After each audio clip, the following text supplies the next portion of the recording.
Hello and welcome back. Today I'm going to be reading Curious George Gets a Medal by H.A. Ray.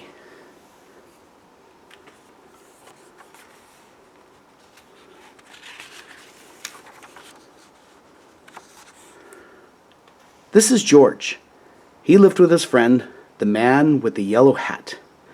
He was a good little monkey, but he was always curious. George was alone this morning, looking at a picture book, when the doorbell rang.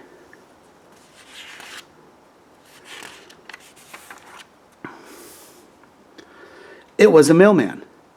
"Here's a letter for you," he said. "Put it on your friend's desk. He'll read it to you when he comes home." George was curious. It was not often that somebody wrote him. Too bad he could not read the letter, but maybe he could write one himself. In the top drawer of the desk, there was paper, and ink, and a fountain pen. George sat down on the floor and began to write, but the pen was dry.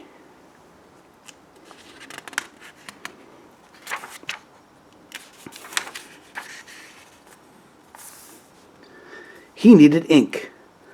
George would have to fill it. He got a funnel from the kitchen and started pouring ink. But instead of going into the pen, the ink spilled all over and made a big blue puddle on the floor. It was an awful mess. Quickly, George got the blotter from the desk, but that was no help. The puddle grew bigger all the time. George had to think of something else. Why, soap and water. That's what you clean up with. From the kitchen shelf, he got a big box of soap powder and poured all the powder over the ink. Then he pulled the garden hose through the window, opened the tap, and sprayed water on the powder. Bubbles began to form, and then some lather, and more lather, and more lather, and more lather. In no time, the whole room was full of lather. So full, indeed, that George had to escape in a hurry.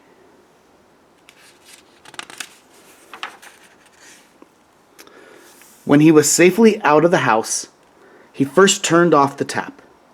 But what next? How could he get rid of all the lather before his friend came home? George sat down in the grass and thought for a long time. Finally, he had an idea. He would get the big shovel and shovel the lather out the window. But where was the lather? While George had been outside thinking, it had all turned into water. Now the room looked like a lake, and the furniture like islands in it. The shovel was no use. A pump was what George needed to get the water out. But he knew just where to find one. He had seen a portable pump at the farmer down the road. The farmer was away working the fields. Nobody noticed George when he got the pump out of the shed. It was heavy. He would need help to pull it all the way back to his house.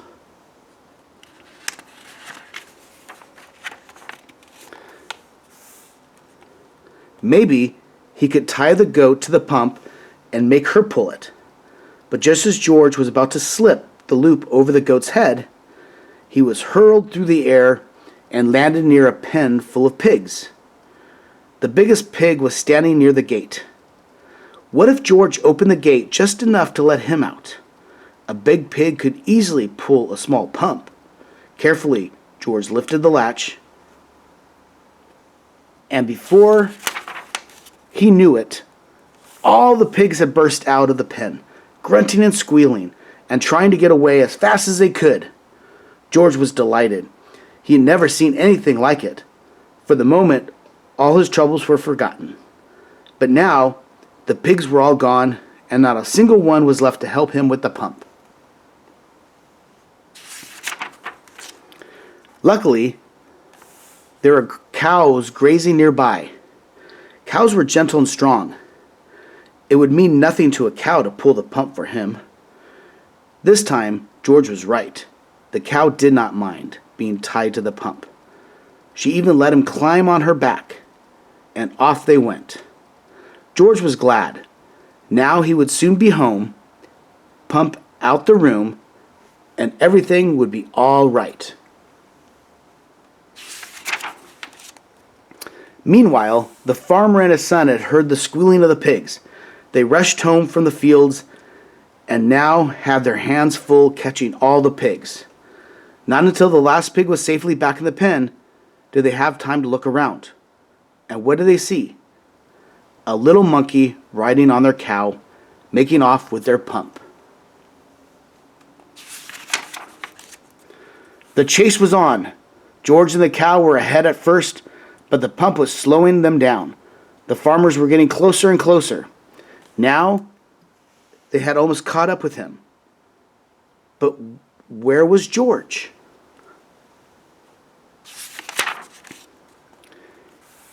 Here he was, hiding in a shirt. The farmers had run past him, but on their way home, they had to come back over the same road. George did not feel safe in his hiding place. Just then, a truck came rattling down the road. George jumped aboard. Monkeys are good at jumping. And was gone before the farmers had a chance to see him.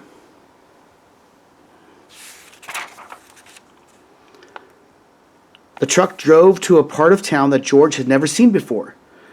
At last it stopped in front of a large building. It was the museum. George did not know what a museum was. He was curious. While the guard was busy reading his paper, George slipped inside. They're at the Museum of Science. He walked up the steps and into a room full of all sorts of animals. At first, George was scared, but then he noticed that they did not move. They were not alive. They were stuffed animals, put into the museum so that everybody could get a look at them. There's a whale, there's a giant turtle, the dinosaurs, there's an owl. In the next room, George saw something so enormous it took his breath away. It was a dinosaur. George was not scared at this time. He knew it was not real. He looked at the dinosaur and then at the baby dinosaur. And then he saw the palm tree full of nuts. George liked nuts. Suddenly, he felt very hungry. He had missed lunch that day. He would climb up, and just then he heard footsteps. He had to hide again. But where? A family came in to take a look at the dinosaur. They paid no attention to the little monkey who was standing there. The monkey did not move. He stood so still they thought he was just another stuffed animal. George was glad when they were gone. Now he could pick the nuts. He climbed up the dinosaur's neck and started to pull, but the nuts would not come off. George did not know they were not real either. He pulled harder and harder. The tree began to sway. Crash! Down came the tree on the dinosaur's head. Down came the dinosaur, and down came George. Guards came rushing in from all sides and underneath the fallen dinosaur. They found a little monkey. They pulled him out of there and brought him to Professor Wiseman, who was the director of the museum. Professor Wiseman was terribly angry. "Lock that naughty monkey up right away," he said, "and take him back to the zoo. He must have run away from there."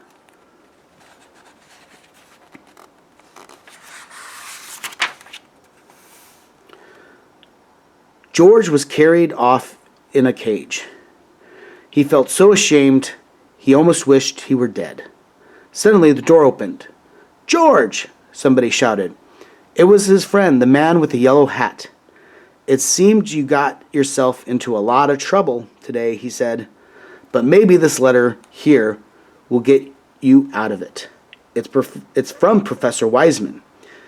He needs your help for an experiment. I found it on my desk at home, but I couldn't find you anywhere. So I came over here to talk to the professor. And this is what the letter said. Museum of Science. Dear George, a small spaceship has been built by our experimental station. It is too small for a man, but could carry a little monkey. Would you be willing to go up in it? I have never met you, but I hear that you are a bright little monkey who can do all sorts of things, and that is just what we need. We want you to do something nobody has ever done before. Bail out of a spaceship in flight. When we flash you in a signal, you will have to open the door and bail out with the help of an emergency rockets. We hope that you are willing and that your friend will permit you to go. Gratefully yours, Professor Wiseman, Director of the Science Museum. So you are George, Professor Wiseman said. If I had only known. Of course, everything will be forgiven, if you're willing to go. They got the smallest size spacesuit for George and all the other things he needed for the flight. Then they helped him put them on and showed him how to use them. When everything was ready, a truck drove up with a special television. So the list is spacesuit complete with shoes and gloves, space helmet, oxygen tank, emergency rockets, and a parachute.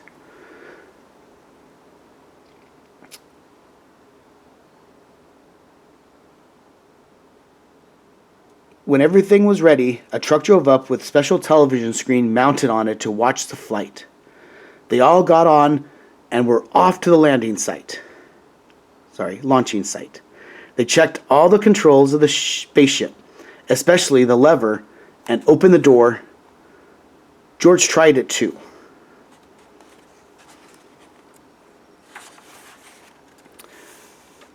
The great moment had come.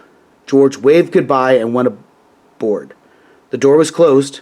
Professor Wiseman began to count.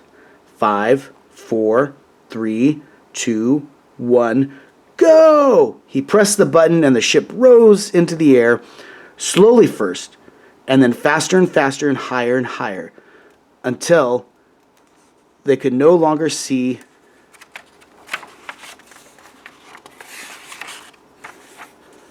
it in the sky. But on the screen, they saw George clearly all the time. Now the moment had come for George to bail out. Professor Wiseman flashed the signal. They watched the screen. George did not move. Why didn't he pull the lever? In a few seconds, it would be too late. The ship would be lost in outer space, with George in it. They waited anxiously. At last, George began to move. Slowly, as if in a daze, he was groping for the lever. Would he reach it in time? There, he had grabbed it. The door opened. Hooray! George was on his way. Out of the blue, an open parachute came, floating down to earth. The truck raced to the spot where George would land. What a welcome for George. Professor Wiseman hung a big golden medal around his neck. Because, he said, you are the first living being to come back to Earth from a space flight. And on the medal it said, to George, the first space monkey.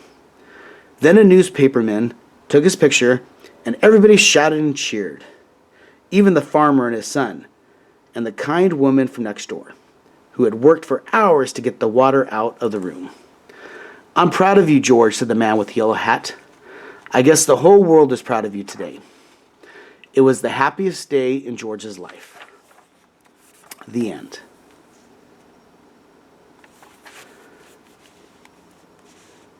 So that was Curious George Gets a Medal by H.A. Ray. Thank you for watching, and remember to subscribe and keep reading and like my videos and read along with me. Reading's a great thing, one of the greatest things you can ever learn in life. Thank you for watching.